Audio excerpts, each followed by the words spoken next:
While they're on. Amway's It's coming up for Brandon. I have 4:44. Afternoon, everyone. Welcome to the Committee of the Whole, March 19th, 2024. I'm Councilwoman Cotter. We have all council members here. We have the mayor, we have Jennifer, we have Patty. Great to see you. Oh, sorry. Oh, I was gonna say. Sorry. Shoot, darn it. I thought I had it on. Somebody call her, let's see what music it is. Anyways, I need to have the minutes to be approved. Is there any corrections, any comments, any actions on those minutes? I need a first and a second of February 20th, 2024. I'll motion to approve the minutes for February 20th, 2024. Okay, I go first. Do I have a second? Okay, we have a second by Councilwoman Turner. Thank you. Can we all have a voice vote?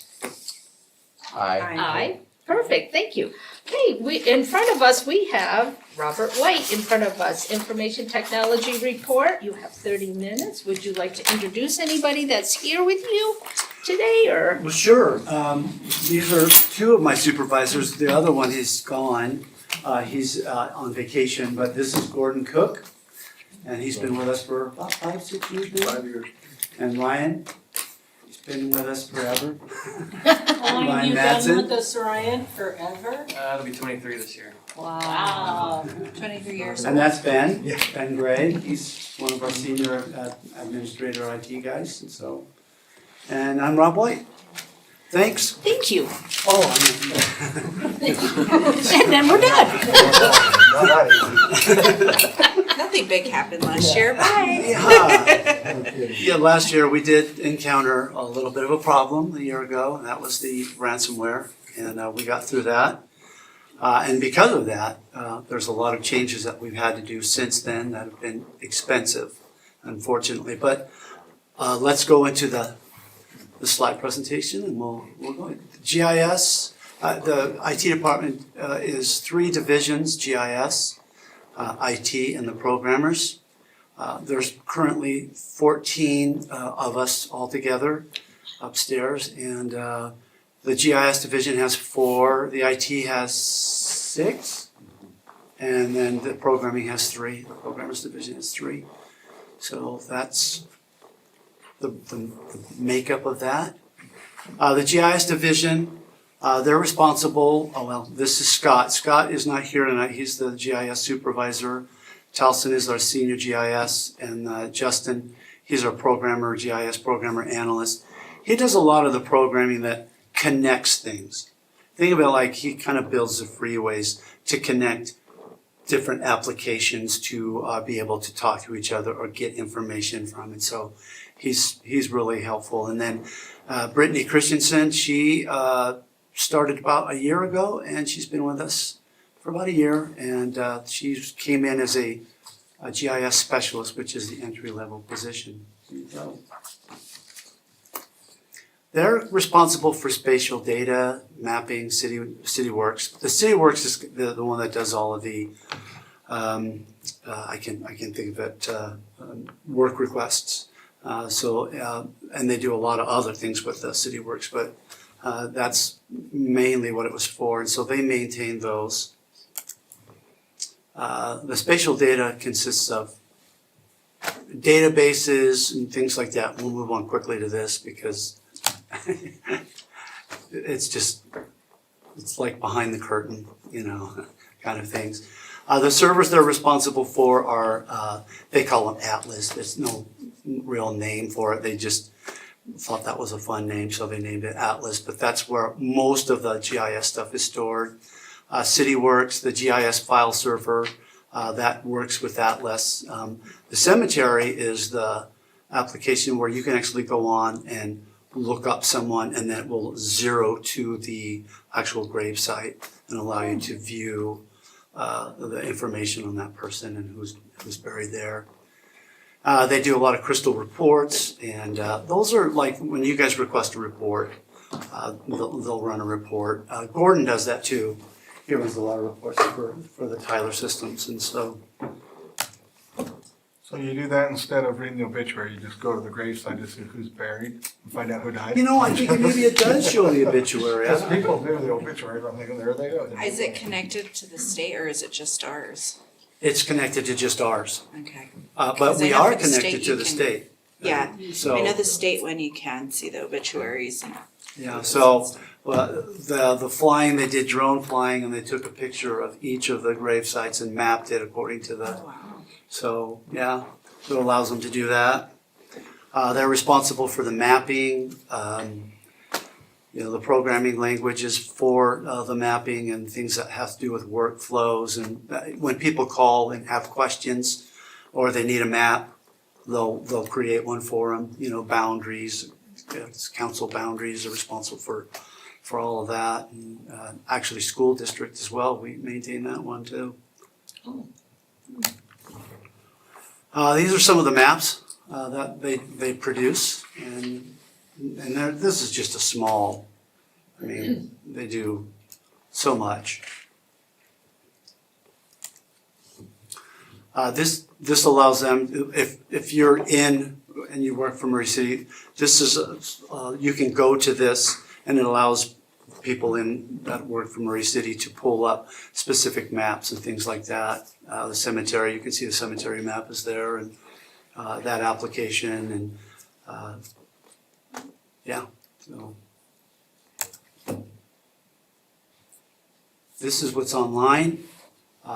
This is stored by Esri ArcGIS. They have, we have repositories with them as well, and some of these maps are stored there. And Traffic scenes, yeah, apparently they is messed that that one supposed to up. be signs? Those things I like just traffic jump scenes. in. We have musical science here. Yeah. My traffic sings today. And once again, they're, with the city works, they're responsible for the assets, hardware, computer assets, the whole city's assets, and they maintain the work orders like I mentioned earlier, and manage and resolve requests through the public with this. And more additional stuff with CityWorks, and then this is all of the support that they provide for, which is everybody, as you can see. We've been doing a lot more work with the police and the fire department as of late.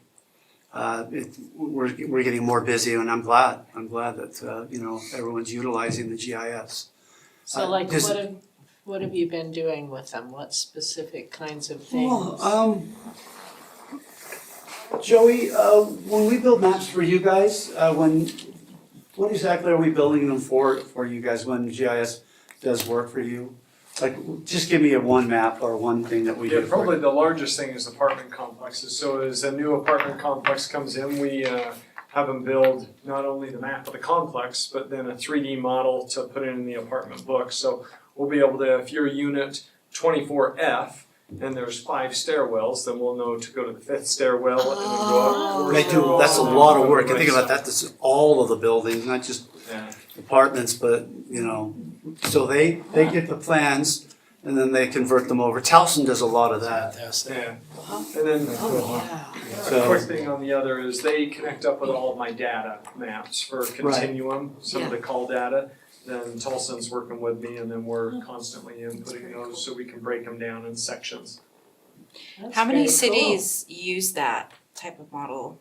Like, I'm assuming that's fairly new, that for What, GIS the resources. plans, they've actually started to do that years ago, 4 or 5 years ago. Yeah, it's just updated programs now. Right. That's But they've been even stick drawing them for, well, my whole entire career, 23 years at least. Yeah, I can imagine you guys would have binders of information of stuff like that for training, and that's pretty cool though that it's updated. They try to keep very current on that, obviously, because it's very important for the fire department to know where they're going in a building, so. So when we're talking about police and fire, do we have maps that point to the events where they get call outs? I believe there is information that's available. We don't do that. I can't remember the name of the company that does that, Doug. Do you remember what that was? Where we give them the information and then they populate the data and you can see where calls are made. I can't remember. What is I've that? seen that before. Yeah, I can't. Don't we- Anyway, it's through a company and we upload the information and you go to their site. Chief Burnett's here, do you know? Our CAD shows us the map. That's what it of where is. we're going. So Well, that's what about traffic. the calls, the previous calls? You can like go and see the previous calls on that map. What's the name of that application? I can't remember Well, it. something that we do after the fact and do a heat map where we show where calls and crime is Right. occurring, but as far as when something's going on, the dispatch does have a map that shows us where it's at. This is IT. This is where I started and Ryan is the supervisor. Ben to the left, Ben Gray, Samantha Meany, Danny Hansen, pointing, I'm not quite sure where he's pointing to. Then Isaac to the One right. never knows about that. And then Cameron, he is IT support. He comes a couple of days a week, but for the most part, he supports the library. So he provides support for all the library, and there's a lot of stuff that goes on there. They have just about everything that we have, firewalls and access and internet access and PCs to maintain. So he's pretty busy. He keeps pretty busy. So and this is all of the stuff that we're responsible for. Altogether, Oh, wow. it's close to about 1,200 connections that we're responsible for. Phones, laptops, computers, servers, switches. I mean, even Ryan handles a pretty good portion, he and Isaac, on mobile phones. We'll work with the vendors like Verizon or T-Mobile and maintain the phones for people, get upgrades for them and things like that. Lots and lots of printers, more than I think we should have, but we have 92 printers distributed throughout the city. Wow. And so that's kind of an overall. And the 23 buildings, is that including the fire department buildings? Okay, got it. All of those Because buildings I'm counting in my head and I'm going, okay, that's gotta be the fire department. Yeah, all of the buildings are hooked together. We did that probably about 20 years ago, 23 years ago, when we installed our own fiber and then when we sold it to Utopia. But all of our buildings are connected with fiber over gigabit. Some are faster, like in our building. All of our servers are on what is a 25 gig backbone. But so yeah, all of the servers, all the buildings are connected. I don't really think there's not a building that isn't connected other than, and even the way stations, and they're connected on a fiber to the SCADA systems. So there's a lot. We have a lot that we're responsible for. These are some of the servers that we're responsible for. This is just a small, and keeping in mind too, some of the servers we have to do testing. So we have what's called a sandbox, where we have servers where we can just ruin them and not worry about affecting anybody. And so that allows us to test things out when we have new servers or new applications that we're installing. That allows us to test it without wrecking, production servers. And so, Is that in our building, that picture? oh, no. Oh, I was gonna say, Just an where's example. that? It's the basement, man. Well, haven't been to the basement yet. That's a server farm. Field trip. That's a server farm, but you're Oh, more okay. than welcome to come up and look. You can go up there and look at Yeah. it. There are. Yeah, That's cool. it's real pretty. We've got it nice and almost as nice as that. I mean, Well, not it was as starting much, to but- be built up Look too, at and you. it was actually worse. Everybody moved in the building. Yeah. Wow. These are the cloud applications. That means anything that goes out to the internet for servers. So Versaterm for the police, Chorus for the courts, Microsoft Office. When we were compromised with the ransomware, our Exchange and our Office, Microsoft Office, wasn't affected because it was to the cloud. And so our email was never affected by the ransomware. Sportsman's out there, the Okta, that's where you have to put in your two-factor, how much you love that if you do two-factor authentication. eProsecutor, HRN Online, and then SolarWinds is our help desk, and that's out there too. Some of the web hostings are employee self-service, like when you go in and do your time entry. When someone wants to renew their business license, that's the Tyler Customer Self-Service. Is there a newer version of that coming out anytime soon? Good question. Let's ask our programmer. Mr. C, is there Oh. a new application coming out of Tyler? There is a new version of customer self-service that's been released. We're looking at it. We have not yet made a decision to go to that option yet, but we're looking at it. But we have a lot of other things that we're also looking at, and we have to pick and choose what's first and what comes later and things like that, so. Yeah, I can tell you right now, it's the most difficult process sometimes when I'm going through it.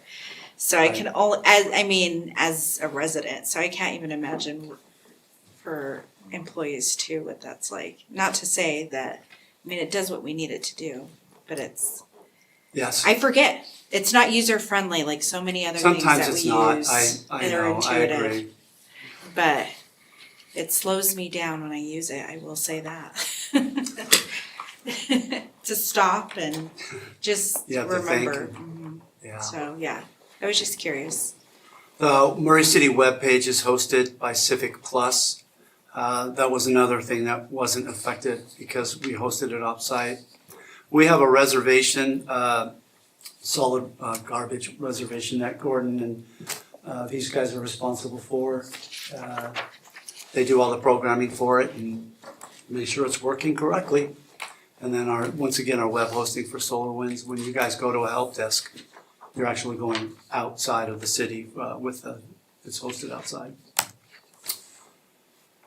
I won't go into these. It's a lot of computers and a lot of servers. Web virtual cluster, yeah. Please. It's difficult to explain. It's like a server farm, and all of the applications are on the server farm. And if one server fails, then it goes over to the next one. If one site fails, it will fail over to our EOC site, which is over at Fire Station 83. So it allows us flexibility to have virtualized servers and. So it's like a backup. It is.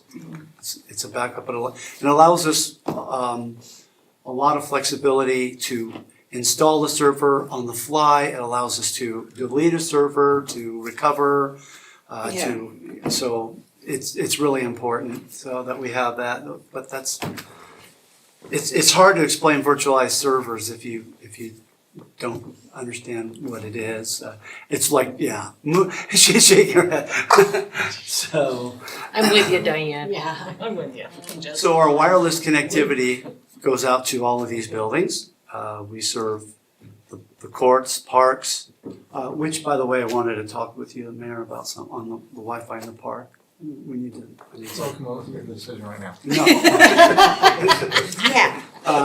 City Hall, wireless, the library has wireless, we're responsible for that. Public Works, Fire, Power, Senior Center, we provide support for all of the Wi-Fi and for those buildings. And It's a nice. I will say City Halls is probably the best. thank you. Yeah. So, this is all the security that we have to provide. I haven't added a new one that's required. That was, it's required by the legislature, and that's called a SIEM. And what that stands for is a Security Information Event Management, SIEM. Last year they required it, and it has to be completed before the end of this year. We have to have it installed. It is expensive, and they did not provide the funds for it, but we have budgeted for it to install it. But all of this, we have firewalls, SentinelOne security, ForcePoint web filtering, email filtering, everything. So that's what we provide support for. And we're down to the last division of programming. That's Gordon, that's Cooper Van Skyok, and that's Brittany Blackhurst. And that's our programming team. And this is what they're responsible for. They're responsible for all of Tyler Technologies and all of their modules in there. Now, what's not in there is business, meeting manager. Yeah. I didn't put that in there, but that's also should have been included in that, but meeting manager. Tyler's a really big, They're oversees huge. everything.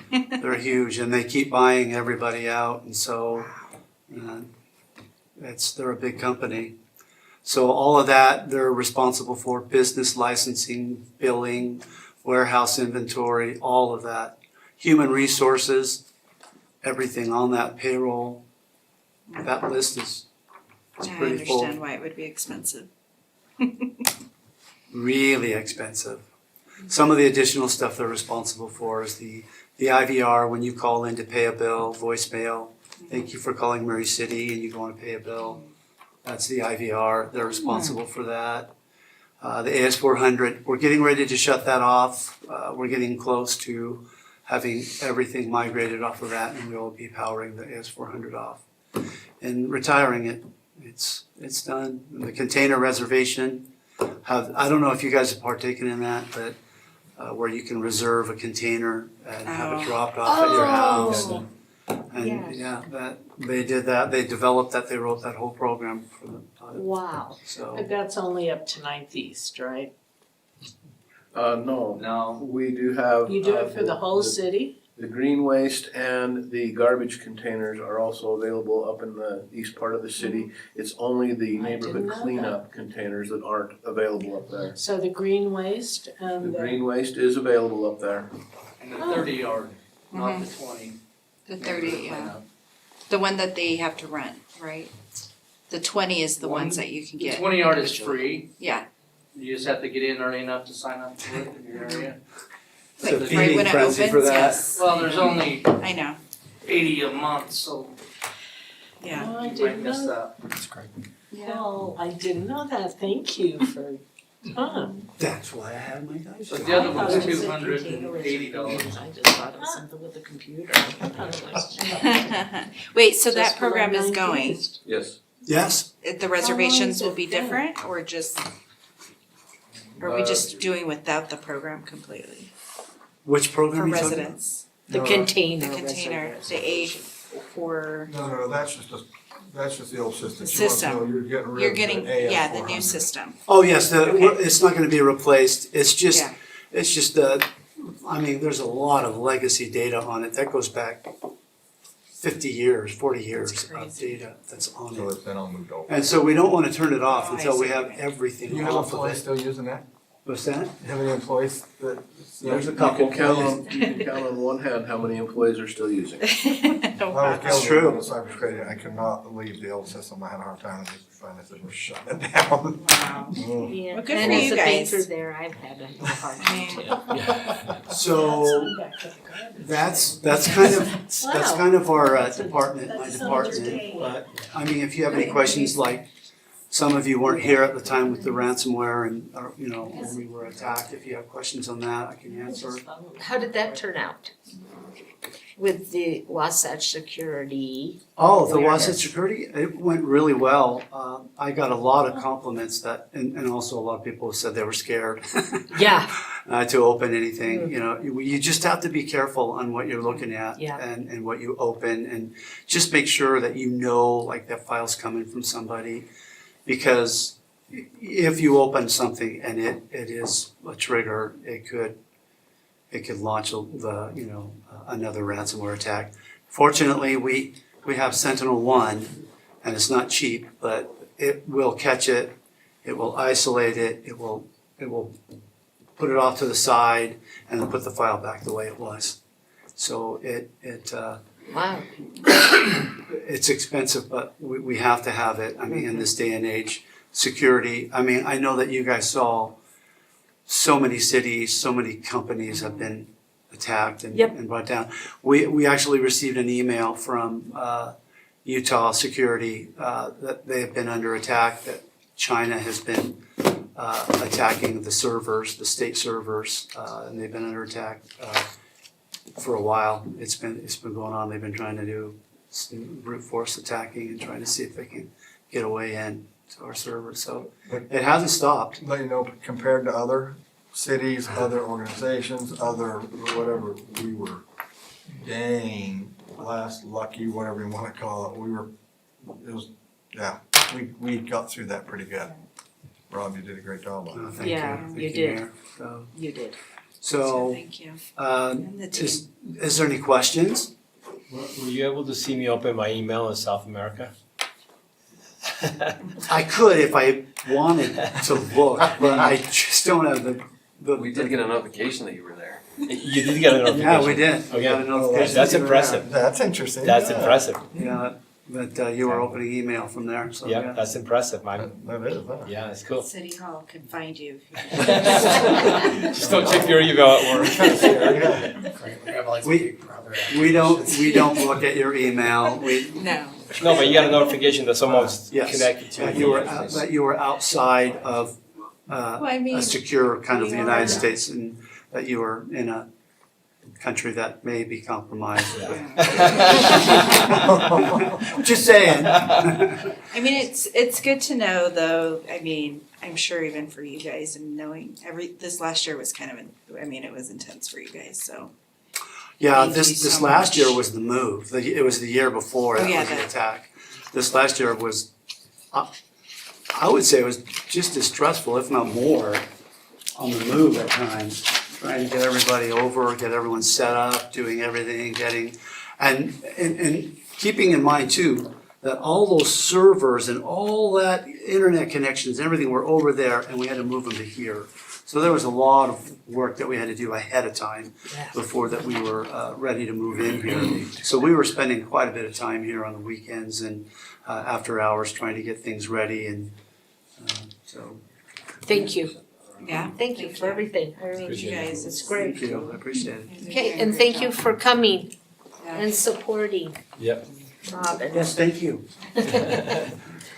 Alrighty, we'll move on to discussion item number 2, discussion on an ordinance amending the city's fiscal year 2023-2024 budget. Emily Barton is presenting. Hi. Thank you, thank you.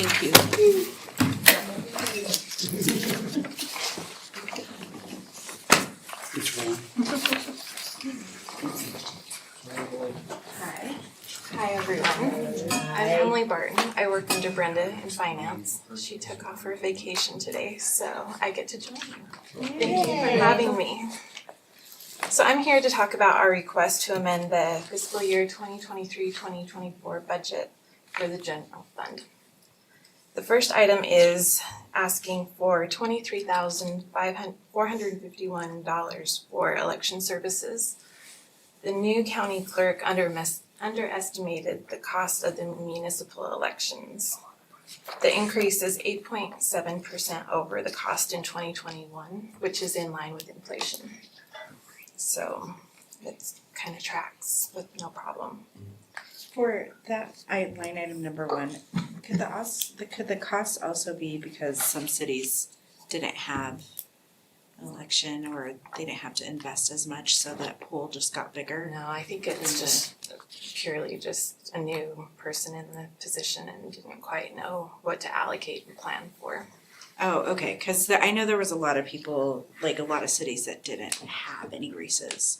And so that money went back, Oh, or they didn't have to pay for elections. as far as I there. know, it Okay. had nothing to do with that. Okay, I was curious.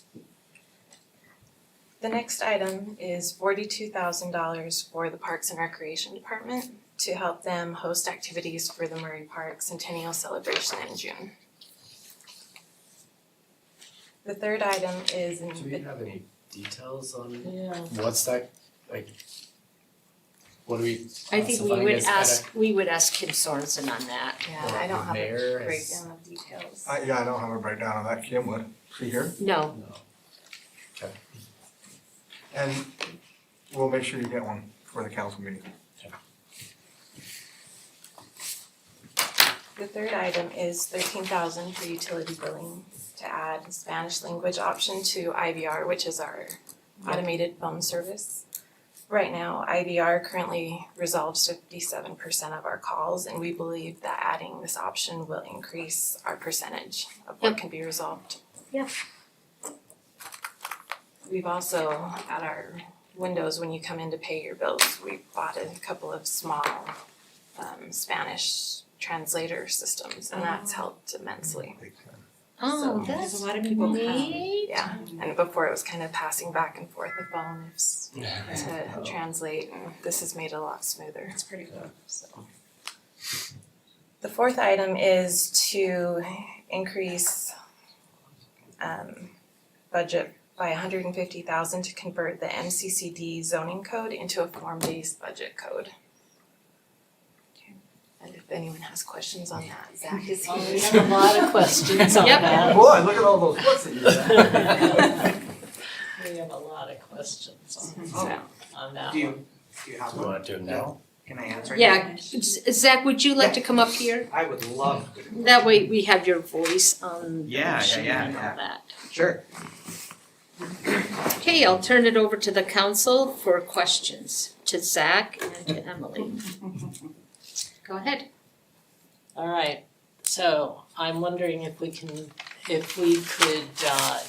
for less. $150,000 just seems like a lot. I mean, I've vacillated on this because I think it's really expensive, and my concern is they're gonna tell us what we already know. I mean, we have a understanding of what we want. This is just for Block 1, is that correct? No, no, it is not. It's for the entire downtown area. It's rewriting the code from scratch It's rewriting it to a Yeah. form-based code. to a form-based code. It's rewriting Right. it completely.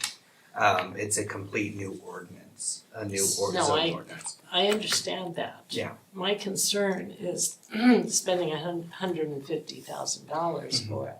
And so I think the reason why we're asking for that amount is that these form-based codes are very detailed and very require a lot of upfront analysis. So when a consultant comes in and does that work, they're gonna come here, they're gonna do site visits, they're going to look at The area. at the area in general, both how it is now, how it was back then. Take a look at the existing, general plan, the existing code, the MCCD strategic area plan that you guys will see in a few weeks, and compile all that information and create a new code that will regulate development. And the form-based code in and of itself is to a degree that is, you really require a what's the word I'm looking for? A specialized subset of planning professionals that know how to do this. Right. And looking at that, that's where I'm really.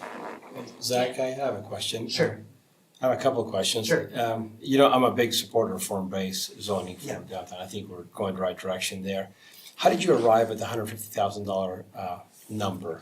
Through interviews with about 6 of the consultants. Okay, so I'm assuming this will be put out as an RFP and they'll come in and bid on it. That is Yeah. 100% That was my correct. question. Yeah. So you will be able to select someone, maybe it's not the full 150. Exactly. Yes, It we'll could put out for RFP. is there like a range from 100 or 75 to 150? So yeah, that was the range that we were originally looking at. So the 75, the lower 75 is if we were doing a smaller scale, where we were just focusing on the properties along,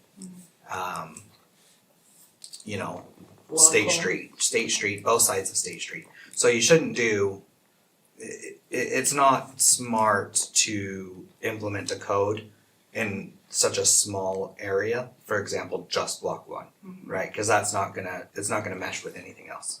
And that then inhibits what the rest of the community wants to see in the downtown writ large, right? This uniforms it Yeah. with the, okay. Right, I spoke with a council member from Midvale and I mentioned that to you and he said that they liked it, but they liked it for their main street, but couldn't see a need for it in the rest of the city. Correct, and then we wouldn't be doing it for the rest of the city. So Midvale's form-based code goes outside of their main street. Right. It goes from. He said he didn't support going outside, he didn't see any reason.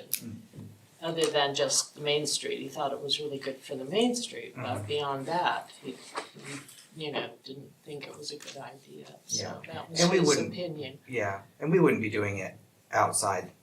You just do it for the MCCD areas, correct, on that map? Just the downtown area. Yeah. Right, okay. Yeah. Which, And my next question is, because we're entering into a budget season very quickly, could we put that $150,000 into your budget for next year, into your budget for next year and ask for it? Because we're not gonna get anything in April or May or June. And then if we do, that's great, but I don't see this moving very quickly. So getting somebody that quick, It's the idea, it's unless, supposed to go quick. It is supposed to go Yeah. quickly. I have the RFP drafted. It's ready to go. And that's the Yeah. hope of getting it in this budget for this fiscal year, is Let so me- if we are let me ready to add- go, we can get What's, started. what's the time frame then that you're hoping to have this could the be- code written? In the RFP, it specifically states a request to have the code drafted and ready to go within 6 to 9 months. And preference will go to people that will have it done in 6 months. Damn. Because I mean, we do know that sorry. it's a priority I mean, of the that's city. good, Yeah. it's, it's, So where is the funding coming from? it's coming from the, the department. It will come from, for the $4 For the amounts that we've already talked about, well, the first 4 amounts that we've talked about, they'll come with an increase. All the expenses will be covered by an increase in the interest revenue and our sales tax revenue. Okay. So Zach, let me understand the timeline. So if we were to have this funding approved, when do you see the RFP going out, and when do you see them coming back in and us choosing and starting this work? Yeah, so since you're seeing this at the committee of the whole tonight or today, right now, if you do go forward with it, probably at your next meeting, which I would anticipate is the 2nd, May April 2nd. 2nd. Or I would anticipate that I'd try to get that RFP out by the end of the week, on that first week of April. And then they would return, how long do you give somebody? That I'll have to I'll have to ask Brooke on that one, because I don't know how long, if there's a state mandate on how long. Brooke? There's a minimum of 7 days, but with this type of, you probably do 2 to 3 weeks.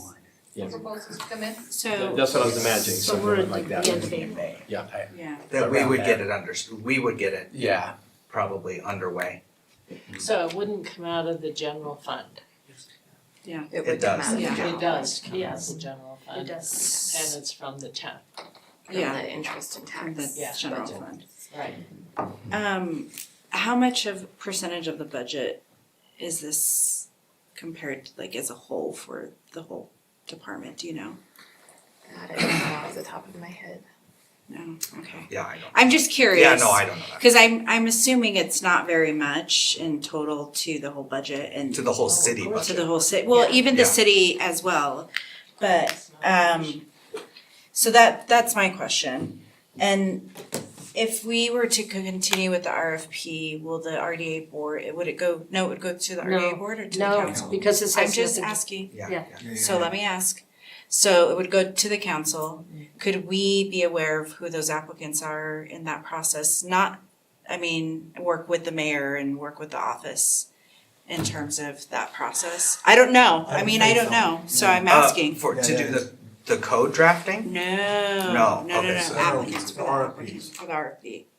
That's administrative function. So- Not an evaluator, Yeah. but just Selection kind of process, this, not even this, I mean, just not even the selection process, but just in communication about who some of the candidates are. It doesn't even necessarily, I don't know, Yeah, I'm just That's all asking. I'm looking at. Cause I know in some instances, Yeah. some of the council members have been involved in some of that process and some Like RDA. haven't, so. Oh, here comes. I don't know if it's an RDA or. Oh, it's not, yeah, what am I saying? RFP proposal, when the bid opens, when the bid closes and we open the evaluation or the packets we get, that is published. So you'll be able to see who responded, you won't necessarily see the packet of information. Okay, It comes in there. that's fine. Yeah. But Yeah. that's public knowledge, we can share that.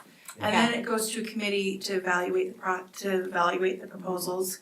And then that's a little bit more closed-lipped because we don't Yeah. want influence.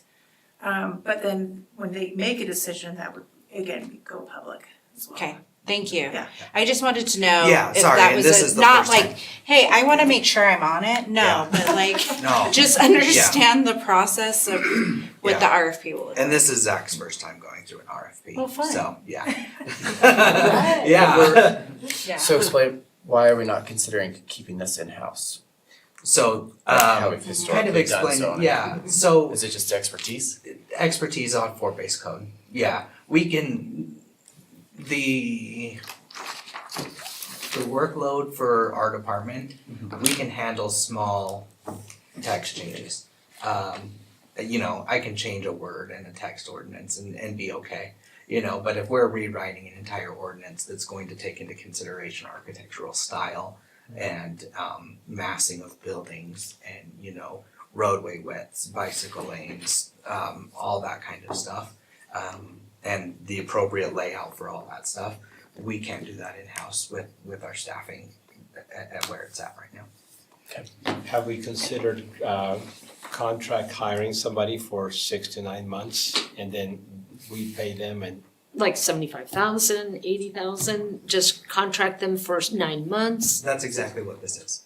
but it's not 150,000. That's what it's It would costing. end up costing about that much, once you, Okay.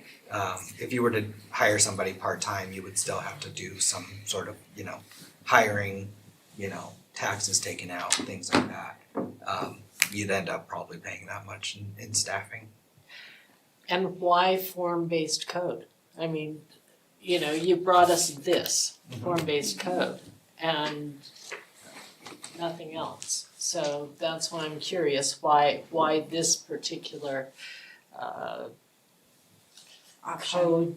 Yeah. Yeah. Because that's what's gonna get the outcomes that the community and the council have said they wanted out of this downtown area. Out of the, That is the Most cohesive. most cohesive, but it's also just the way to do it. We've been meeting, Elvon and I have been meeting with developers and asking them, have you been able to work in a form-based code? And they said, yeah, it works. It's what, that informs us what the community wants. And, I mean, we have a sense, we know what the community wants. I mean, you know, it's pretty much what we From the all survey. want. Right, cause we did a survey. You've shown us pictures and we've told you, you know, what we want. So I'm just wondering why $150,000 for a form-based code that I've never heard of, and I know you've been educating us and I really do appreciate that. I just am not sure that's the best bang for our buck. And I understand your hesitation on it. But really at this point, I think it's really moving forward with some sort of, you know, large code change, and the form-based code is gonna be that. I think the best. Are you concerned with the form-based code, besides the 150, are you concerned with the actual form-based code?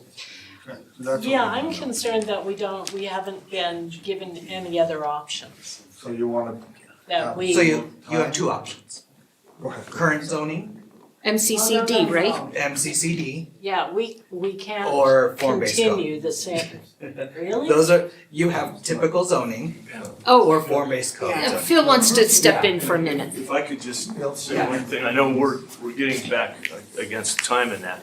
Yeah. But with this being committee of the whole, a decision won't be made tonight. For sure.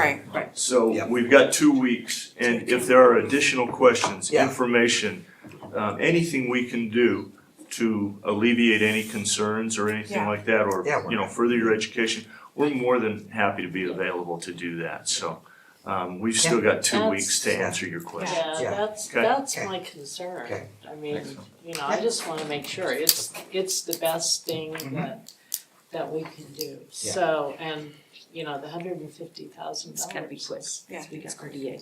So this is my my question. How is this different than the holiday code? Cause theirs is just city code, right? It's not a form-based code. It is form-based code. It is a Light. form-based, Yeah. light. Yeah, it's a Okay. little bit, it's not as in-depth. It's not as a cohesive. Yeah. In what ways Whereas- is it? Yeah.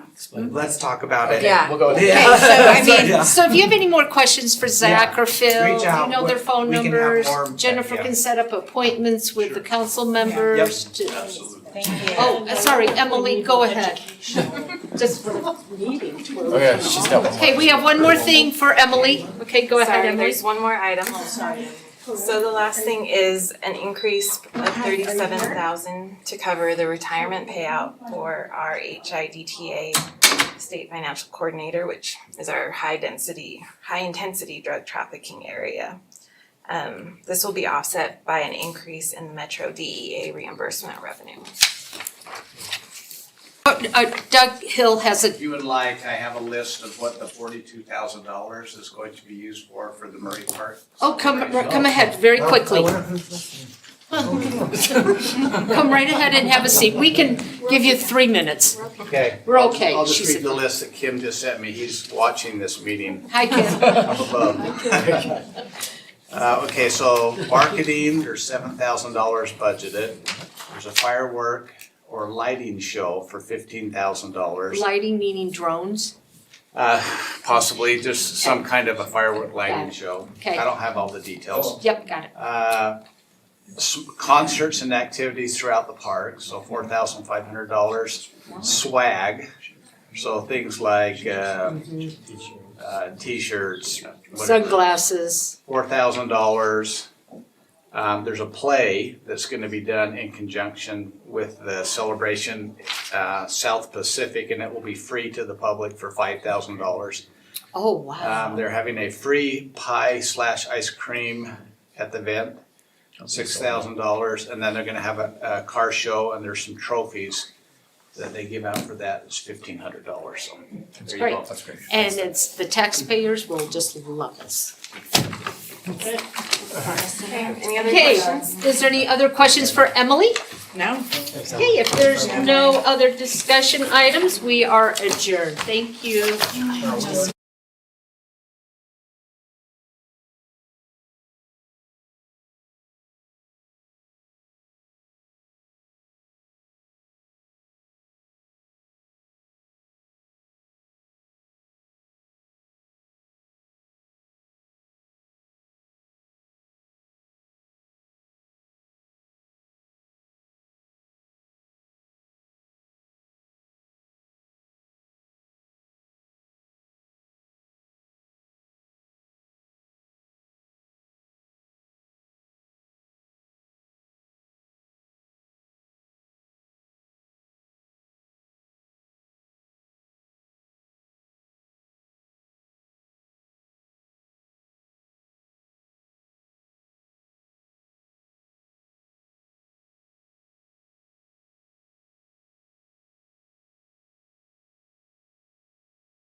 We are going to go ahead and get started. Everybody's here? Okay. RDA meeting is now in session. We're going to go ahead and get started. Start with item number 1 for the approval of minutes. Does anybody have any notes? I have none, but I will make a motion to approve the minutes of January 16th, 2024 and February 20th, 2024. I have notes, and I emailed Zach about them, so I just wanted to thank you for your quick response. There was just a typo that we got corrected on that. So with the typo, I will second that for you, Pam. Thank you. Okay, anybody, any other questions, comments, concerns? Okay, I will take a motion. Did you do? Sorry, yes, vote, vote. I'll second. No, we got a first and a second here. Okay, vote. Ms. Turner? Aye. Mr. Hawk? Aye. Mr. Pickett? Aye. Ms. Cotter? Aye. Mr. Dominguez? Aye. Sorry. Okay, we're going to go ahead and open it up to citizen comments. If anybody is here from the public, they can make a comment. As well, you can always email us before or after the meeting as well. I will go ahead and open that up. Okay, nobody's here, and I will go ahead and close that. And we'll move forward to action item, consideration of a resolution approving an agreement between Redevelopment Agency of Murray City, and Salt Lake Neighborhood Housing Services, doing business as NeighborWorks Salt Lake. Elvon will be presenting. Thank you, Elvon. Yeah, no problem. Thank you. So if you remember back in February at a Council of the Whole, I gave an update on our partnership with NeighborWorks Salt Lake. Yes. And mentioned that the agreement that we had with them had lapsed. And so this is to renew that agreement. The resolution that was in your packet, we had some oversight and we needed to make some alterations, but you should have the new resolution in front of you there. It had referenced the municipal council rather than the redevelopment agency of Murray City, and CDBG funds rather than RDA funds.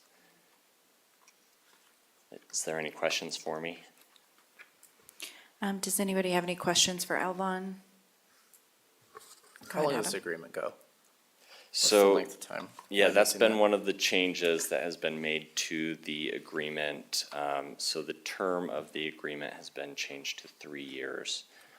It was previously annually, but with our long history working with NeighborWorks Salt Lake and their experience working here in Murray City, we've extended that to 3 years. How long have we been in partnership again with NeighborWorks? Can you remind me? 2011, I believe. Okay. Hmm. Yeah. It's Oh, a yeah, really that's good right. partnership. Mhm. It's- Yeah, I feel really good about that.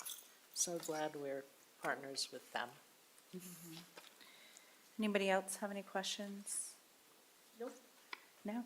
I think the only request I have, I think from NeighborWorks and even with the city, is really participating and exposing their programs that we are going to be in partnership with, and do some marketing behind those and get residents out to help other residents that need it. It's the Paint Your Heart Out and some other programs. Oh I yeah, think, some of those other programs that they do Okay. above and beyond. All right, thank you. Yeah. Or, great. I don't know, wait, anybody else? Sorry, before you walk away. Okay, so this is an action item. I will need a motion or any other comments or concerns.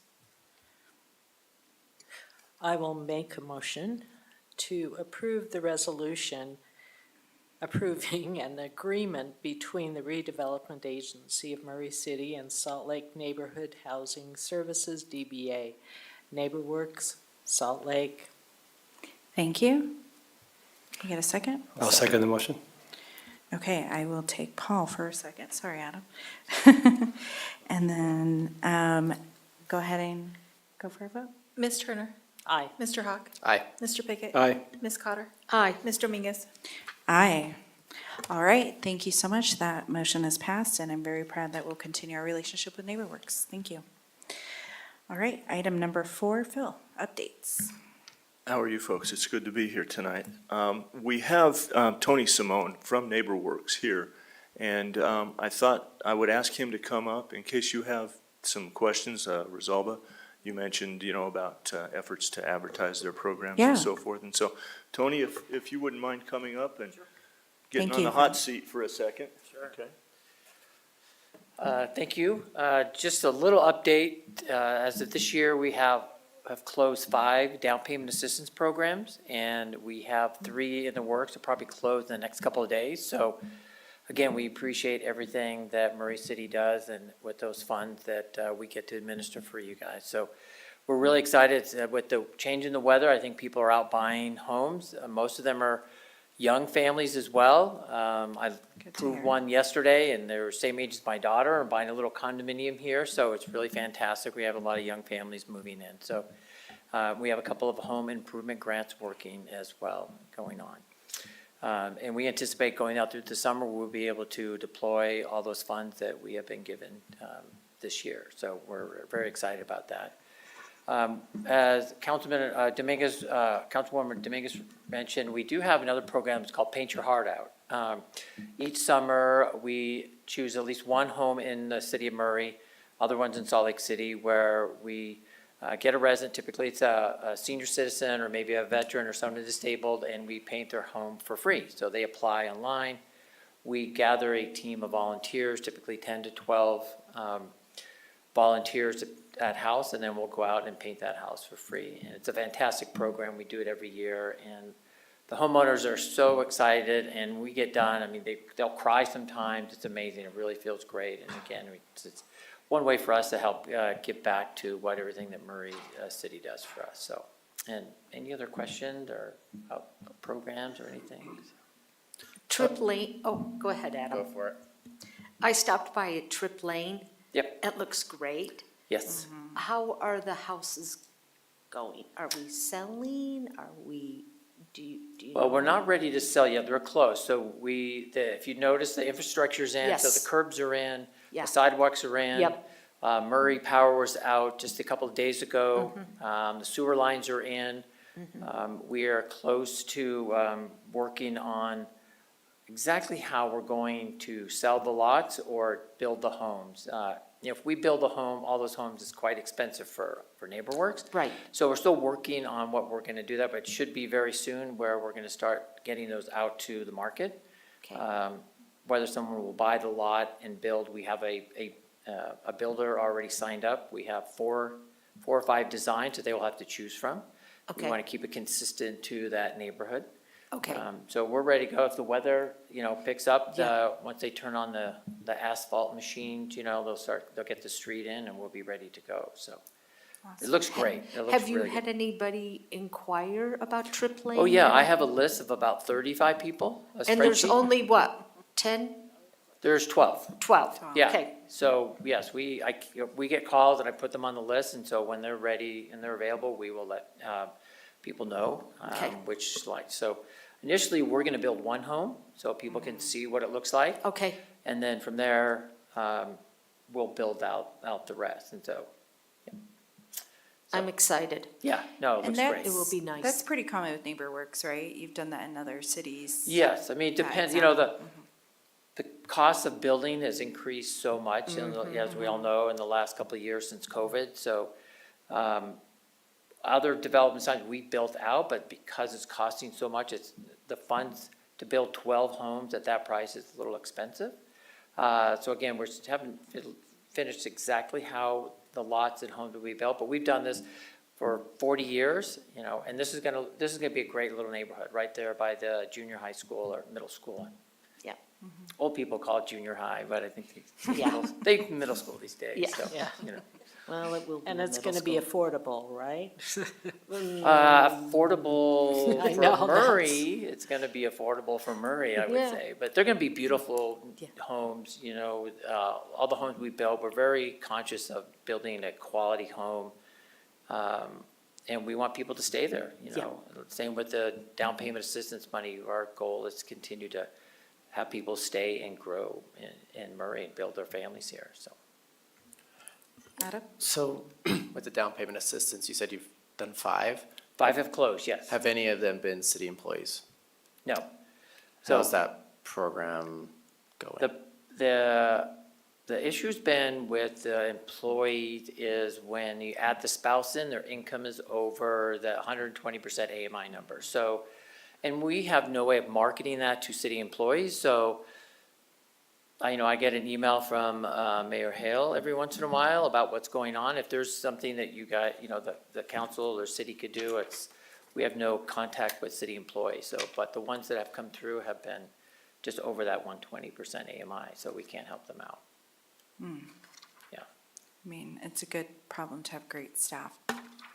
Yeah. That do well overall. So, okay. Do you have maybe the department, we could talk about ideas or any other ideas about that stuff? Okay. Well, thank you. All right, thank Anybody you. else? Okay. Thank you so much, Tony. Thank you, Tony. We will, we'll work with the mayor's office to publicize the employee down payment assistance program and see if there are some eligible people out there. But we have spoken internally about raising that threshold. There was some question legally if we could do that with the median income requirement, but we can revisit that discussion as Is it well. medium income like for the state or is it medium income for the city? I believe it's for the county Oh, the is county. how they do that. Because I would say yes. we would probably be higher anyways. Yeah. On that threshold. Okay. All right, that makes sense. Well, the last thing we have tonight, we've got a couple of project updates for you. The chapel is currently in the final stages of being parceled and platted. So once that happens, once we delineate the exact size of the parcel that the chapel sits on and the adjoining one that will be eligible to sell, then we can come to you and ask for permission to sell those, and we can get those marketed and move on those. So that should be happening, I would definitely say before the end of next month. Okay. And also, our contractor is currently working on the Townsend House. He came this morning. They had a full crew there. The first order of business was to stabilize all the fencing around the house. It was not in good repair to begin with, but that windstorm we had a couple of weeks ago really decimated the fencing around the house, and we had sections that were falling down. So that was job one, to stabilize that. They've begun taking sticks and debris off the roofs, and they are getting their materials together to redo the porch. And so we'll have some significant progress in the next couple of weeks on the Townsend House. Okay. And with that, I'll ask Zach. Oh, you know what? I have one other thing. MTAP program that you've funded. We have started taking applications again for the MTAP. We had frozen them for a while we worked out some issues with the card company. But we have started up again, and we have, since the beginning of the month, 16 new registrants in the program, and a total of 76 people right now are receiving that benefit. And we're closely monitoring those expenses every day, and it's running very smooth now. We had a few bad apples to begin with, but it's been extraordinarily smooth the last couple of months, so. Okay. While the workers are at the Townsend House, Mhm. are they gonna work on any other property that the city owns? No, this was. Remember when we mentioned The that? contract was specifically for the Townsend House. That was it? Yeah, and Okay. it's not to exceed $40,000, so. Right, okay. So we'll be watching them closely and emphasizing the things that we think are important. We hadn't planned on putting a lot of money into the fence to begin with. Right. The vast majority of the improvements we wanted to make on the house itself. But I thought we because- were gonna look at another piece of property over there. Well, He we was have gonna- another house, the Right. house that's connected somewhat to the T Rose Diner. Right. But that was not part of this, Okay, this no, project, no, yeah. Will he look at that one too? We or- can, that's gonna be another decision that you folks will have to make Okay. down the road. It's in Yeah. not near the shape that the Townsend House is in. It's not habitable at this point, and it's basically a jungle inside. There's stuff growing in there. Oh. There's okay. vines and Well, everything, so I'm not real sure how viable it's going to be to totally rehabilitate that structure. Okay, all right, and I Zach, just- Zach has a couple of updates as Could you well. just remind us what the MTAP program is? It's the Murray Transportation Assistance Program. Thank you. And we provide $300 to qualifying families that they can spend on transportation. Great. Appreciate it. Thank you. Thanks. I just have just a couple updates. First one is we're meeting on Thursday with the landscape architect to talk about the plaza around the Murray Mansion and the Townsend House. So we'll do that kickoff meeting on Thursday. That's pretty exciting. I'm excited for you guys to see what comes of that. And then the other one I can't remember off the top of my head. Oh, yes, fire clay. And so we are still working like on the Murray North Station area plan. That should be going to the Planning Commission here soon. And yeah, that's really all I have at this point. All right, thank you, Zach. Anybody questions?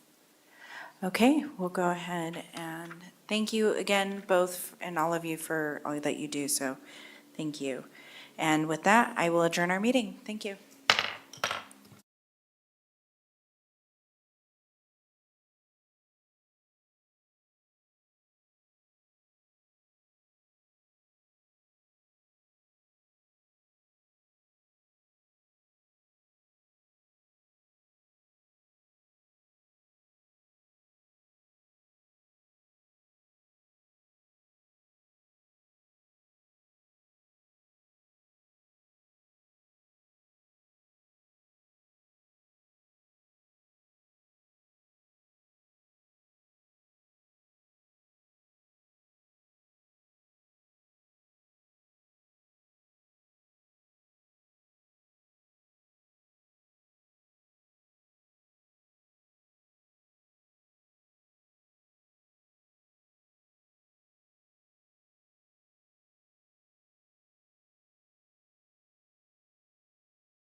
Good evening, everyone.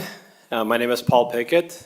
I'm from District 1, and I welcome everybody here to City Council meeting, and I call this meeting to order. I'm sitting up here with the members from all 5 districts of the City Council, along with our executive, Jennifer Kennedy, and the mayor, and Jill, our attorney, and then Brooke Smith up here, all excited to share some time together as we do and conduct the city's business. We would like to get started with a Pledge of Allegiance, and I have asked my dad to come up and do the Pledge of Allegiance. He's an Army veteran, and I'm awfully proud of him. So, Dad, if you'll come up here to the microphone and lead us in the Pledge of Allegiance.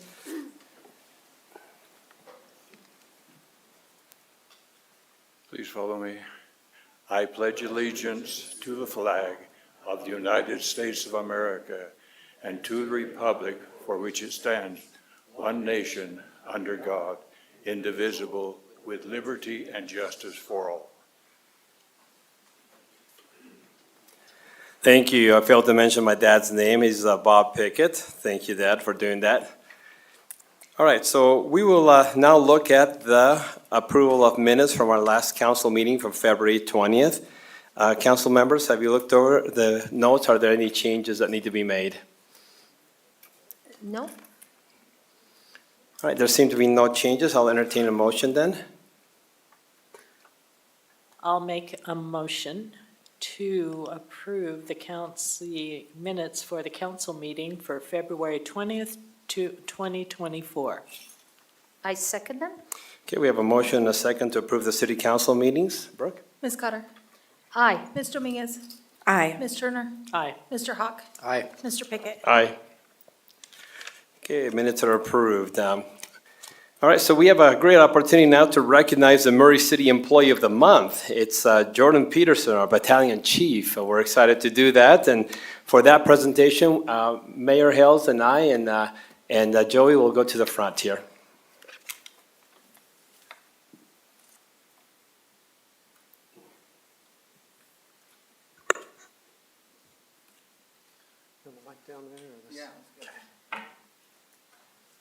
Jordan, come on up.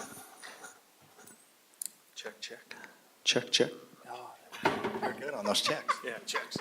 An extra one just for good looks.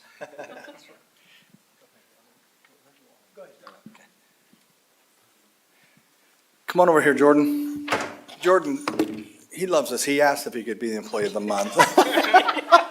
If anybody knows Jordan, he's the last person on this earth that would ask for this. In fact, he's probably very uncomfortable. But he asked for about, if he get a 2 weeks notice so he could have family from out of town come in for this, and we said no, but I'm just kidding. All right, Jordan, let me just tell you, so we'll have Paul say a few things and Joey, but let me just tell you, Jordan is not just a great employee, he's a great person. I've had many opportunities to interact with Jordan, and the one that really impressed me is when we had that big fire, and Cindy and I went over, and Jordan, you were so attentive and so, just for someone that's like me that doesn't know a lot about this kind of stuff, you explained a lot of things in language I could understand it, and so I appreciate it, and we're grateful for your service to Murray City and for your willingness to help out all of us and for your desire to be a firefighter. And Jordan, you'll probably say this somewhere, or Joey will say it, but someone said, well, he's got bachelor's, master's, and a PhD. And I said, he has a PhD too? And they said, yeah, this guy's brilliant. And so we're impressed. But I understand it's in, is it psychology? It is. Don't try to read me. Don't be trying to read me. I'm good. I'm doing good. Don't try to. There you go. Keep going. That's the part. He'll go, yeah, you're not, because you're talking about it. So anyway, we're excited to be able to do this for you, and we'll have Paul come in, but I just wanted to tell from the administration side how much we appreciate Jordan. So let's give him a.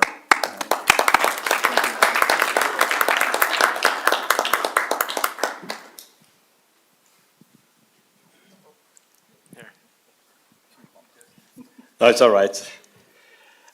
Jordan, it's with immense gratitude and deep appreciation for 19 years of exemplary service and unwavering dedication and exceptional leadership that you have surpassed all expectations and demonstrated extraordinary commitment as Battalion Chief to Murray City Fire Department, that we award you this Employee of the Month, and we're very, very proud of you and the work that you are doing with us. Here you go. So we're going to ask your boss here to say a few words, but then I want you to say a few words, and I want you to recognize some of your family and friends who are here to support you for this award. Thanks. All right, I actually wrote a dissertation just in his honor so we could actually hear it, but the mayor covered a lot of it, so I've got to go a little bit fly by the seat of my pants here and see how it goes. Jordan started at Murray in 2005. And we actually stole him up from New Mexico. A lot of people don't know that about him, that he was one of the lone rangers that would go out in the dusk of the desert and solo paramedic. And that's where I think he picked up the cowboy part in himself. But as time went on, a lot of things that people don't know, the younger generation, is Jordan was like an education craze from the beginning. He went through hazmat, tech rescue. If there's a cert out there, he's like, yeah, I'll go do that. And he really got a lot of those. And then he did, as the mayor mentioned, got his PhD in psychology. What I really want to tie that into is he didn't just go get it for himself. He actually took that education and then really pushed a lot of Murray's programs. He's actually who started the peer support program, as well as a lot of our mental health.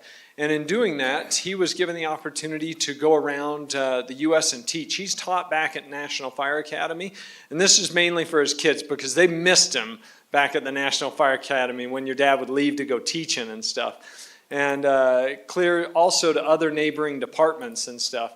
And what an awesome blessing it is to have Jordan as a part of Murray Fire. In lieu of that, as the mayor mentioned, he not only got the fire under control over on Vine Street and stuff, but he was actually, just as a little piece of knowledge, he was in command of the fish food factory fire as well. And that's not including the other regular house fires. So when you talk about experience, it's awesome to work with you, Jordan.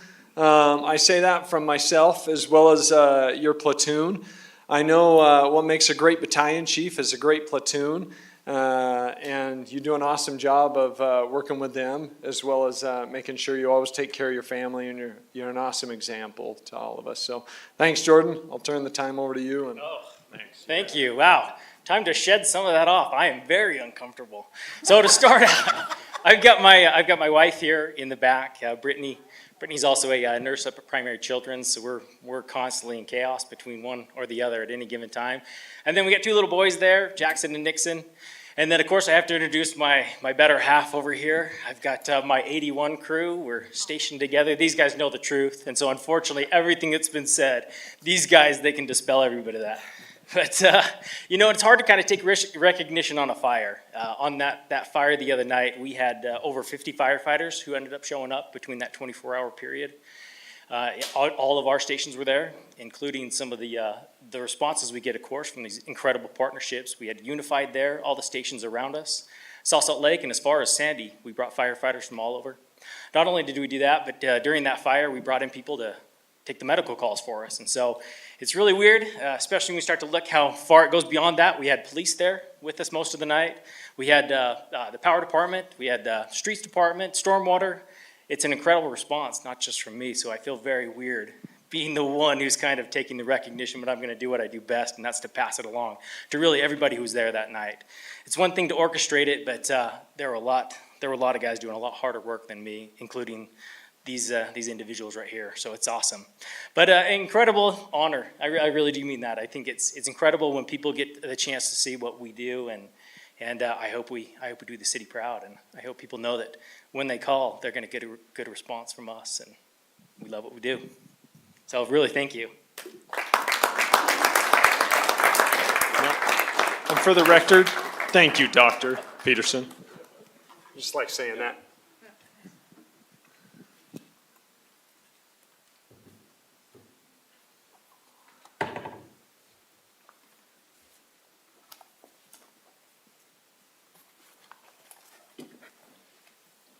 That was fun. I enjoyed that. That's awesome. Thank you. Go ahead and leave. Now, why are you guys leaving? I'm just kidding. Somebody's got to watch over us, Mayor. All right, wonderful. I will proceed with the meeting now. We'll open the citizen comments. The comments will be limited to 3 minutes. We ask you that you step up to the microphone, you state your name and city of residence, and then you fill out the required form. So citizen comment is open. Hello, my name's Kathy White. I live in Murray and I'm representing the chamber. As per city council, they wanted me to come every month and update them on what we are doing. So, as far as the Chamber of Commerce, when the new memberships are now fixed and updated on the website, the golf tournament is on May 10th. The Hot Air Balloon Festival is the 3rd weekend in September. The Glow will be on Friday, September 20th at Murray Park. We are in the process of putting sponsorships together for this. And I finally found a place to do the gala in Murray. So, yes, it's gonna be at the place you actually recommended, Rosalba. It's Olympus Tents and Events that is just south of Ensign Floral. We're looking at November 9th. I'm glad that worked out, because I wasn't sure. Today. Awesome. It all came together today. So looking at November 9th for that. And then the referral community has been packed for the last few months. We've done 2 really successful ribbon cuttings over the last few weeks. And we are volunteering at the food pantry the 3rd Tuesday of every month. So there you go. That is my update. Can you just do us a favor? Mm-hmm. Could you give Jennifer all those dates of those events that are happening? Like the balloon and the gala, so it will be on our council calendars. So we'll see and we'll remember those are on there. Of course. So, thank you. You're welcome.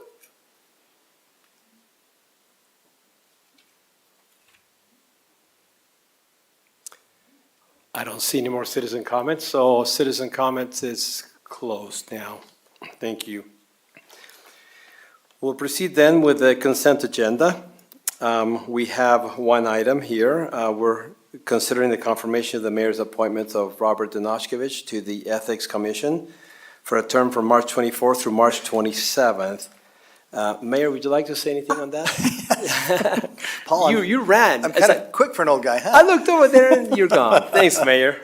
Thanks, Paul. Bob, will you stand, please? There he is, right there. We had a great interview with Bob. Bob, I'm just going to tell you, he's famous himself, but he has a famous sister. And his sister's name is Dr. Jan Evans. And she has worked for Murray School District for years and just a wonderful, wonderful person. And Bob's just as wonderful. So we're excited to look at him. We're excited to have you join us and grateful that you're willing to do this. And so we will, without further ado, we just ask, as Paul said, for the confirmation to the Ethics Commission for a term, as you said, Paul, March 2024 through March 2027. Are there any questions, any comments? No. There are none. Jan was my first boss when I moved here to Utah. She's his boss now, so. I know. All right, then, there are no comments. I will entertain a motion. I move to the approval of the mayor's appointment of Robert Dinoshkevich to the Ethics Commission for a term from March 2024 through March 2027. I second that. We have a motion and a second. Brooke? Ms. Cotter? Aye. Ms. Dominguez? Aye. Ms. Turner? Aye. Mr. Hawk? Aye. Mr. Pickett? Aye. All right, thank you, and thank you, Bob. Appreciate it, you bet. Thank you, Mayor. It's wonderful, thank you. All right, we'll now move to the public hearing portion of this. We have 3 items on the agenda for that. First item will be consider a resolution adopting the 2024 wastewater collection and treatment system impact fee facility plan and impact fee analysis. Ben Ford will be presenting that. Good evening, council. So with the impact fee facilities plan and the analysis, we haven't had any changes to those documents since the presentation at Committee of the Whole. The one thing of note on the ordinance, you should have all received, we did just add the date table in the ordinance document to make it a little clearer and easier to understand. That's the only changes from the presentation at Committee of the Whole. So does anybody have any questions regarding either of the reports, the analysis or the facilities report, that I can address for you? No, because you covered it in the committee of the whole, so Okay. I didn't have any questions. Me neither. Never. Okay. No, I appreciate this. I think this will help to continue to update our infrastructure and continue with the new builds and everything else we're doing in the city. It will be a good thing, well needed. So, okay. Yes, With that thank you. being said, then I will, ask that you approve a resolution for those. Right. Thank you, Ben. Are there any public comments? I'll open the public comment section for this one. I see no public comments, so I will close the public comment section. Counselor, do you have any comments? Anything that you would like to add, or? No, I'll make a motion if you would like. I will entertain a motion. You got it. All right, I would like to make a motion to adopt the resolution adopting the 2024 wastewater collection and treatment system impact fee facility plan and impact fee analysis. I'll second it. We have a motion and a second. Brooke? Ms. Cotter? Aye. Ms. Dominguez? Aye. Ms. Turner? Aye. Mr. Hawk? Aye. Mr. Pickett? Aye. That has been approved and adopted. Thank you. The second item of business is we will consider an ordinance amending section 3.14.110 of the Murray City Council Municipal Code relating to wastewater system impact fees. And Ben, would you like to present again? So likewise, as to my comments before, really the only change was just a clarification on that table in the ordinance. Everything is as it was presented in Committee of the Whole meeting. So any questions on the ordinance itself? No. Thank you, Ben. Okay. We'll now open the public comment for this item. I don't see any public comments, so the public comment section is closed. Council, any comments or questions? Then I'll entertain a motion. I'll make a motion to amend the ordinance section 3.14.110 of the Murray City Municipal Code relating to wastewater system impact fees. I'll second. We have a motion and a second. Brooke? Ms. Cotter? Aye. Ms. Dominguez? Aye. Ms. Turner? Aye. Mr. Hawk? Aye. Mr. Pickett? Aye. The amendment has been adopted. The third item will be consider a resolution approving the 2023 Municipal Wastewater Planning Program Report. And who will come up? I think it will be Ben. One more time. So first off, does anybody have any questions on the report that you've all had a chance to review? I remember this report last year. You Yeah, so- did this, because I read through it and I'm going, wait a minute, there was a lot of yes and no questions. So this is and- an annual report required to be submitted to the state, basically Yep. saying we're in compliance with our wastewater system, our budgetary constraints, reporting requirements. And it's an annual report required to be approved by the council every year and submitted to the state every year. It's pretty, I can bore you with the whole report, but if you don't have any questions, the big thing I do want to point out, we have not had any SSOs, and that's a sanitary sewer overflow in the system this year, which is it's a big deal. We're going on a few years without any overflows. That's just due to our guys' our crew's diligence in cleaning the system, maintaining the system. Our guys do a great job, so I want to make sure they're recognized as part of this. But if you don't have any questions, I'll ask for an approval on that resolution as well. Thank you, Ben. Just clarify. go ahead. Yes. It seemed like we're pretty much having no issues, and there's none that we're kind of foreseeing that we have to. It seemed like it was a pretty clean. So we report. Am I have. missing anything? We have known kind of trouble spot areas in our system that we maintain. Outside of that, we have, like I've stated, kind of an older system, but we do a good job of maintaining it and keeping things flowing downhill. Okay. Yeah. It's exciting every year. Oh, I know, it's riveting, riveting. You do a great job, Ben, Okay, thank you. no, thank you, council. Okay. Councilmember Turner is very excited for this report. Thank you. Thank you, Ben, for that. Public comment is open. I see none, so public comment is closed. Any last words or questions, council? Then I'll entertain a motion. I'll make a motion to approve the resolution approving our resolution of the 2023 Municipal Wastewater Planning Program Report. I'll second. Okay, we have a motion and a second. Brooke? Ms. Cotter? Aye. Ms. Dominguez? Aye. Ms. Turner? Aye. Mr. Hawk? Aye. Mr. Pickett? Aye. Thank you. Yes, Mayor. I just want to recognize, before you leave, hey, sit back down.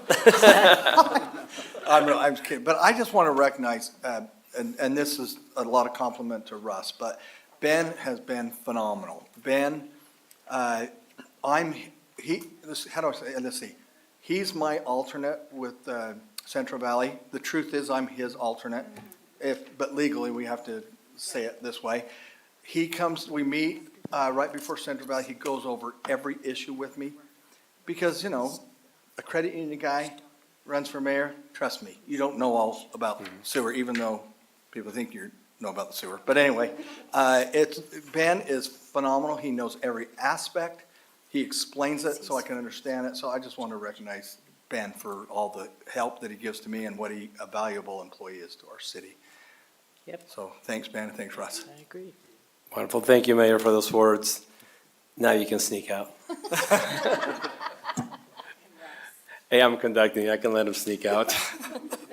I can do whatever I want. All right, wonderful. We recognize the presence of Representative Andrew Stoddard. Thank you for coming to our meeting. Appreciate you having here. All right, so we will now move to a business item that we've all been very excited about, right?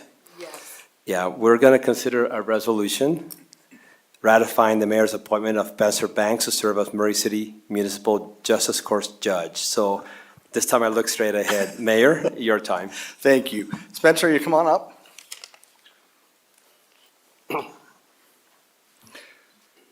You nervous at all? A little bit, yeah. It's nice to know Kind of that intimidating. possibility, he's gonna be a judge and we're making him nervous. Isn't that fun? You know, you don't usually judges make us nervous. And I will tell you, it's a great opportunity to be able to go through this process. GL and Karen went through a process before, and, before I go on, this is Spencer Banks.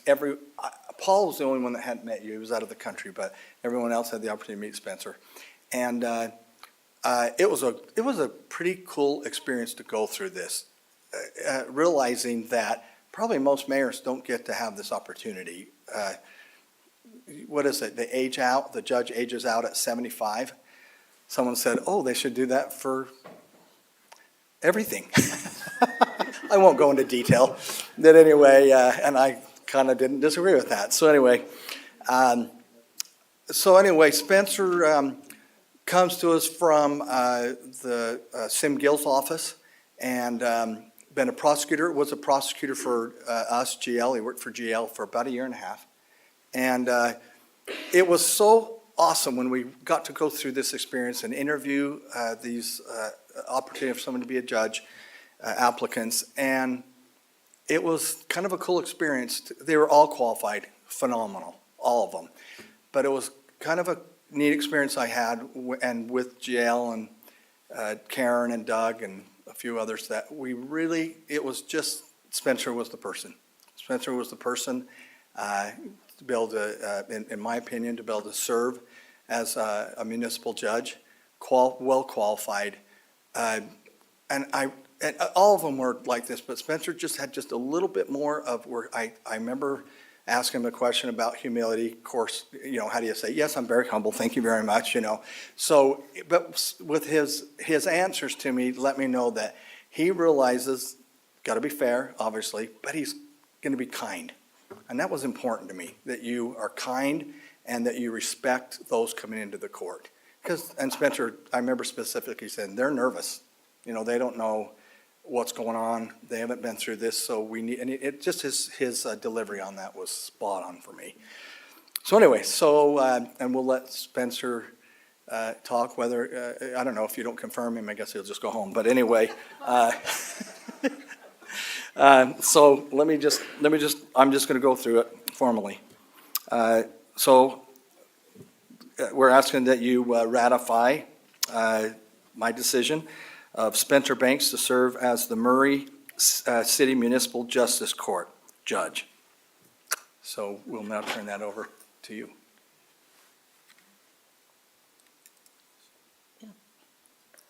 Right, council? I move the approval of the resolution to ratify the mayor's appointment of Spencer Banks to serve as the Murray City Municipal Justice Court Judge. I second that. We have a motion and a second. Brooke? Ms. Cotter? Aye. Ms. Dominguez? Aye. Ms. Turner? Aye. Mr. Hawk? Aye. Mr. Pickett? Aye. That's right. All right, well, Spencer, congratulations. Congrats. We're excited, absolutely. We're gonna have you just maybe address the council and everyone else will be able to hear you, but we're excited to have you on board, so. Sure. All right, thanks, Spencer. I just want to express my sincere thanks to all of you for this opportunity. It is, I'm honestly kind of speechless. Being given this opportunity is humbling. I'm ecstatic to be back at Murray. Throughout this entire process, I've said it over and over again that I absolutely loved my time at Murray. And to be back here it just makes me so incredibly happy to be able to once again serve the city of Murray. Looking back at all of my experience leading to here, I know this is where I'm supposed to be. This is what I want to do for the long term. Public interest is where my heart is. And this has just been the progression of my career, and it's capped off on this. And I truly am thankful to all of you, thankful to Mayor Hales, GL for all of his support, Andrew, despite being a big shot, up on the hill, Andrew, he's just always been a great support of mine. And then my family, my wife Wayne, and my 3 kids, they've always had my back, but again, I'm just humbled and so thankful for this opportunity. I would just like to say, when we were given the opportunity to meet with you as well, and it was really enjoyable, and you were very impressive. And I just hope you'll stay with us for a long time. That is absolutely the plan. Unlike Andrew. I just want to comment on your recommendations, and you had some really stellar recommendations. There was one I was a little concerned about, Stoddard, but the rest of them are really good. And so both sides of the aisle were prosecutors and defenders were very complimentary, especially of your temperament, which I think is so important as a judge. So keep that and do a good job. Yes. Thank you. Thank you, Judge. Now, I'm going to read some things, and this is what sold me. It says, if this recommendation has not persuaded you that he would be a great candidate, then please blame my inability as a writer, because you could not have had a better traditional candidate. I hope you will give him the opportunity to contribute to the justice system in Murray. That was one from your colleagues. The other one was, Spencer excelled at working towards rational solutions. He's also showed professionalism and respect before the court, and the same held true when we disagreed about a case. Those traits are great strength as a potential judge. Spencer's high character, credibility, and ability to analyze both sides of case would serve the community well as Murray's Justice Court Judge. And the last one, if I can turn the page. But I honestly cannot express a weakness. Trust me. I have seen traditional vacancies filled by persons that concern me in this regard. I hope Mr. Banks is nominated for this position and will feel fortunate to have the opportunity to appear in his court. And with that, I close. Thank you. Thank you, Council. All I'm going to say is welcome to the Murray family. Glad to have you here. Thank you so much. Thank Happy you. to be back.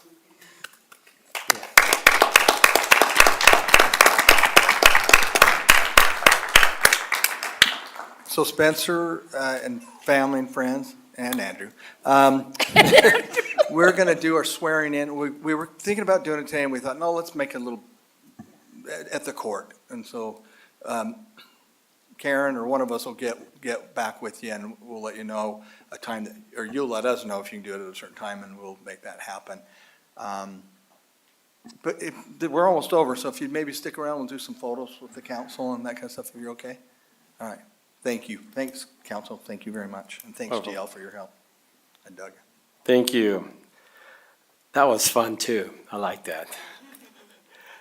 We have one last item of business, which is considering a resolution approving an agreement between the city and the Redevelopment Agency of Murray City and the Salt Lake Neighborhood Housing Services, DBA neighborhood. Well, yeah, how are you doing, Elvin?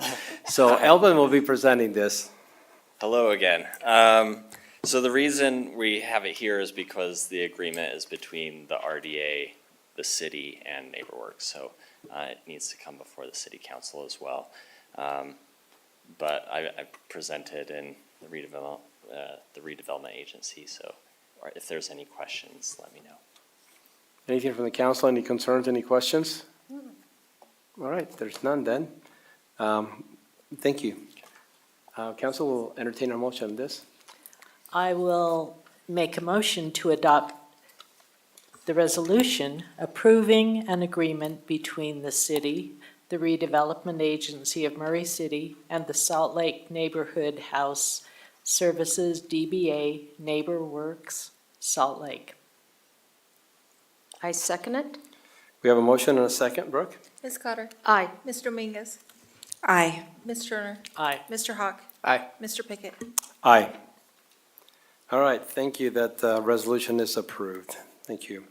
Mayor, time for mayor reports.